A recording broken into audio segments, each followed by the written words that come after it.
जय हिंद दोस्तों। आप सभी को हमारे YouTube channel DC study point में बहुत बहुत स्वागत है। आज हम लोग क्लास 8 के सामाजिक विज्ञान के अनऑफिशियल सेट को देखते हैं। इस सेट में टोटल 20 क्वेश्चन हैं और इसे हम एक एक करके सभी क्वेश्चनों को बनाने का प्रयास करेंगे। आज के हमारे इस सेट में जितने भी क्वेश्चन हैं सभी एग्ज़ाम के दृष्टिकोण से बहुत ही इम्पोर्टेंट क्वेश्चन होंगे। यदि आप हमारे इस चैनल में नए आए हैं तो इस चैनल को सब्सक्राइब कर लें और बेल आइकन को दबा लें, ताकि इस चैनल में जब भी नया वीडियो अपलोड हो तो नोटिफिकेशन के थ्रू से आपके पास सबसे पहले पहुंचे। और हाँ, इन वीडियो को अपने दोस्तों के साथ शेयर करना ना भूलें। अधिक से अधिक अपने दोस्तों के साथ शेयर करें ताकि उसे भी इनसे लाभ हो। तो चलिए दोस्तों, एक एक करके इन सभी क्वेश्चनों को बनाने का प्रयास करते हैं। आज का हमारा पहला क्वेश्चन, भारत का जनसंख्या घनत्व कितना है? तो इस सवाल का सही जवाब होगा भारत का जनसंख्या घनत्व 382 व्यक्ति प्रति वर्ग किलोमीटर है। आज का हमारा अगला क्वेश्चन, कृषिगत भूमि क्या है?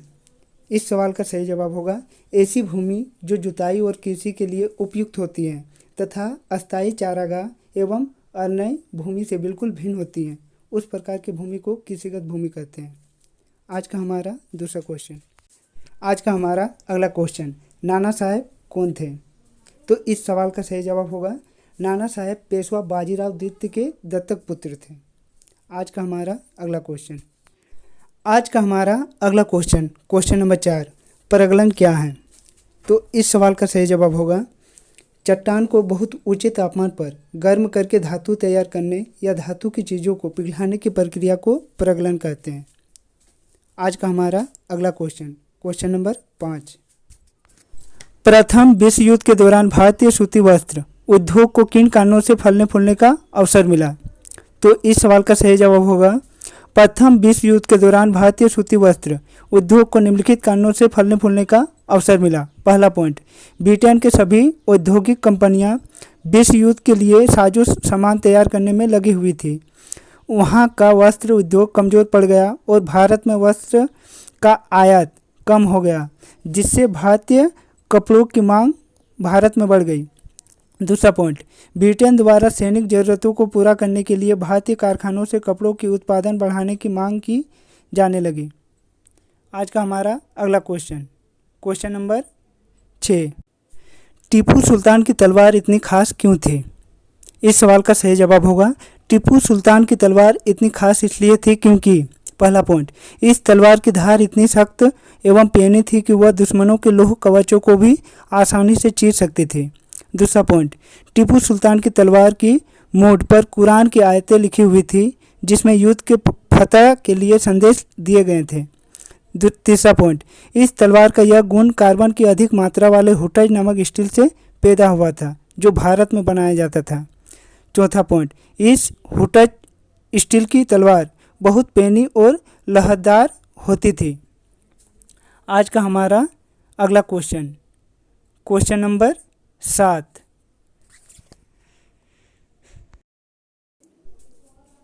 परमहंस मंडली के सदस्य गुप्त बैठकों में क्या करते थे? तो इस सवाल का सही जवाब होगा परमहंस मंडली के सदस्य गुप्त बैठकों में भोजन और स्पर्श जैसे विषय में परंपरागत जातीय नियमों का पालन नहीं करते थे। उन्होंने सामाजिक जीवन में जातीय पूर्वाग्रहों को त्यागने का आह्वान दिया था। आज का हमारा अगला क्वेश्चन, जाति प्रथा से आप क्या समझते हैं?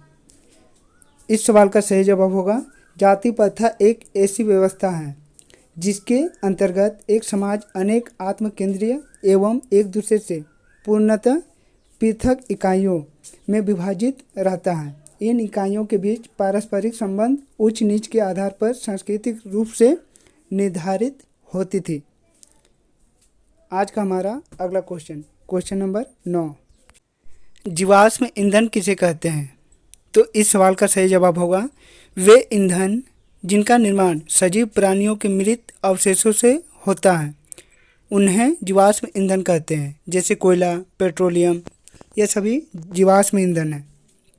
आज का हमारा अगला क्वेश्चन नंबर 10, ब्रिटेन को दुनिया का कारखाना क्यों कहा जाता है? तो इस सवाल का सही जवाब होगा सूती कपड़े के मशीन उत्पादन में 19वीं सदी में ब्रिटेन को दुनिया का प्रमुख औद्योगिक राष्ट्र बना दिया था। 1850 के दशक से जब ब्रिटेन का लौह और इस्पात उद्योग भी पनपने लगा, यही कारण है कि ब्रिटेन को दुनिया का कारखाना कहा जाने लगा। आज का हमारा अगला क्वेश्चन नंबर 11। उत्प्रवास और आप्रवास में क्या अंतर है? तो इस सवाल का सही जवाब होगा उत्प्रवास का पहला पॉइंट, जब एक व्यक्ति एक स्थान को छोड़कर अन्य स्थान पर जाता है तो यह उत्प्रवास कहलाता है। दूसरा पॉइंट, उत्प्रवास होने वाले देशों में जनसंख्या में कमी आती है। तीसरा पॉइंट, उत्प्रवास अल्प विकसित देशों में पाई जाती है। आप्रवास का पहला पॉइंट, यदि व्यक्ति अन्य स्थानों से आकर विशिष्ट स्थान पर बस जाता है तो यह आप्रवास कहलाता है। दूसरा पॉइंट, आप्रवास होने वाले देशों में जनसंख्या में वृद्धि आती है। तीसरा पॉइंट, आप्रवास विकसित देशों में पाई जाती हैं। आज का हमारा अगला क्वेश्चन नंबर 12।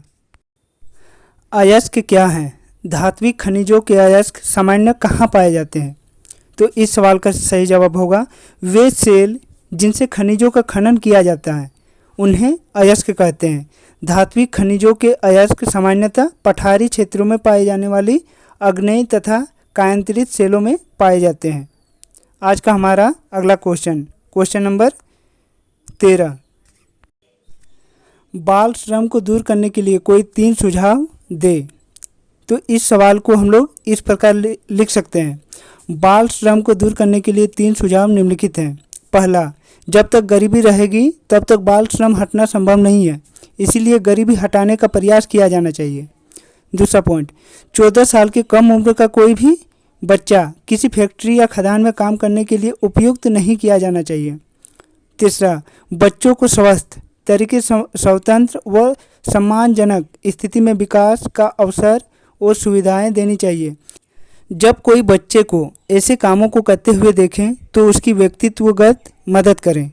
आज का हमारा अगला क्वेश्चन नंबर 14। मानव एक संसाधन है, कैसे?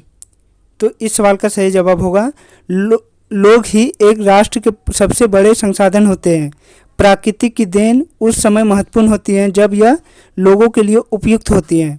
मानव अपनी आवश्यकताओं और योग्यताओं से उसे संसाधन में परिवर्तित कर देते हैं। शिक्षित और स्वस्थ लोग अपनी आवश्यकताओं के अनुरूप संसाधनों का विकास करते हैं। आज का हमारा अगला क्वेश्चन, प्राथमिक और तृतीयक क्रिया में अंतर स्पष्ट करें। तो प्राथमिक क्रिया और तृतीयक क्रिया में अंतर स्पष्ट करने बोल रहा है। तो हम लोग एक तरफ प्राथमिक क्रिया को लिखेंगे और एक तरफ तृतीयक क्रिया को लिखेंगे। प्राथमिक क्रिया में पहला पॉइंट, प्राथमिक क्रियाओं में उन क्रियाओं को शामिल किया जाता है जिनका संबंध प्राकृतिक संसाधनों के उत्पादन और निष्कर्ष से हैं, जैसे कृषि, मत्स्य और संग्रहण। और तृतीयक क्रिया में पहला पॉइंट, तृतीयक क्रिया प्राथमिक क्रिया और द्वितीयक क्रिया क्षेत्र को सेवा कार्य द्वारा सहयोग प्रदान करती हैं, जैसे यातायात, व्यापार, बैंक, बीमा, विज्ञापन आदि। प्राथमिक क्रिया का दूसरा पॉइंट, इन क्रियाओं में परिवार के सभी सदस्य मिलकर काम करते हैं। तृतीयक क्रिया का दूसरा पॉइंट, इनमें बहुत से लोग मिलकर कार्य करते हैं। प्राथमिक क्रिया का तीसरा पॉइंट, यह विकासशील देशों का पहचान है। तृतीयक क्रिया, यह विकसित देशों का पहचान है। आज का हमारा अगला क्वेश्चन नंबर 16। 1857 ईस्वी के विद्रोह के कोई 2 परिणाम बताइए। तो इस सवाल का सही जवाब होगा 1857 की विद्रोह के 2 परिणाम, जैसे पहला, कंपनी के शासन का अंत हो गया तथा भारत में ब्रिटेन की पार्लियामेंट का शासन लागू हो गया।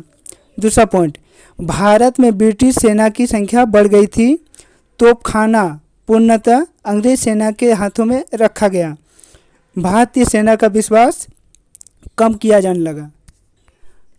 मानव तस्करी से बचने के कौन कौन से तरीके हैं? तो इस सवाल का सही जवाब होगा मानव तस्करी से बचने के निम्नलिखित तरीके हो सकती हैं। पहला, हमें हमेशा सतर्क रहना चाहिए। दूसरा, हमें किसी परिचित अथवा अपरिचित के बहकावे में नहीं आना चाहिए। तीसरा पॉइंट, किसी भी अपरिचित व्यक्तियों को अपना नाम, पता, मोबाइल नंबर एवं अन्य निजी जानकारी नहीं देनी चाहिए। चौथा पॉइंट, किसी के बहकावे व प्रलोभन की जानकारी तुरंत अपने माता पिता को देनी चाहिए। पांचवा पॉइंट, आवश्यक पड़ने पर हमें यह जानकारी पुलिस को भी दे देनी चाहिए। आज का हमारा अगला क्वेश्चन, स्वच्छ भारत अभियान का क्या उद्देश्य है? तो इसको हम इस प्रकार लिख सकते हैं, स्वच्छ भारत अभियान भारत सरकार द्वारा प्रारंभ किया गया एक राष्ट्रीय स्तर का अभियान है, जिसका मुख्य उद्देश्य गलियों, सड़कों तथा अधोसंरचना को साफ सुथरा करना है। यह अभियान महात्मा गांधी के जन्मदिन 2 अक्टूबर 2014 को प्रारंभ किया गया है। महात्मा गांधी ने अपने आसपास के लोगों को स्वच्छता बनाए रखने में संबंधित शिक्षा प्रदान कर राष्ट्र को एक उत्कृष्ट संदेश दिया था। इस मिशन का मुख्य उद्देश्य सामुदायिक शौचालय, सार्वजनिक शौचालय और प्रत्येक शहर में एक ठोस अवशिष्ट प्रबंधन की सुविधा प्रदान करना है। आज का हमारा अगला क्वेश्चन, स्थानांतरित कृषि की विशेषताओं का उल्लेख करें। तो इस सवाल का सही जवाब होगा, स्थानांतरित कृषि की निम्नलिखित विशेषताएं हैं। यह कृषि का सबसे प्राचीन स्वरूप है। इस प्रकार की कृषि भारी वर्षा और वनस्पति के तीव्र पूर्णजन वाले क्षेत्र में की जाती है। किसान किसी एक जगह के वृक्षों को काटकर और जलाकर साफ कर लेता है तथा राख को मृदा में ही मिला देता है। 3-4 वर्षों तक वहाँ कृषि कार्य करता है। मृदा की उर्वरकता शक्ति कम होने के बाद किसान दूसरी जगह स्थानांतरित हो जाता है। आज का हमारा अगला क्वेश्चन नंबर 20 और आखिरी क्वेश्चन, 5 तरीके लिखें जिनसे आप घर पर ऊर्जा बचा सकते हैं। तो इस सवाल का सही जवाब होगा, घर पर ऊर्जा की बचत करने की 5 तरीके निम्नलिखित हैं। पहला, आवश्यकता ना होने पर उपकरणों को बंद करके रखना चाहिए। दूसरा, आवश्यकता अनुसार कम से कम ऊर्जा का उपयोग करना चाहिए। तीसरा, खिड़कियों को खुला रखकर प्राकृतिक समीर का अधिकतम उपयोग करना चाहिए, जिसमें विद्युत पंखों का उपयोग न करने ऊर्जा बचाया जा सकता है।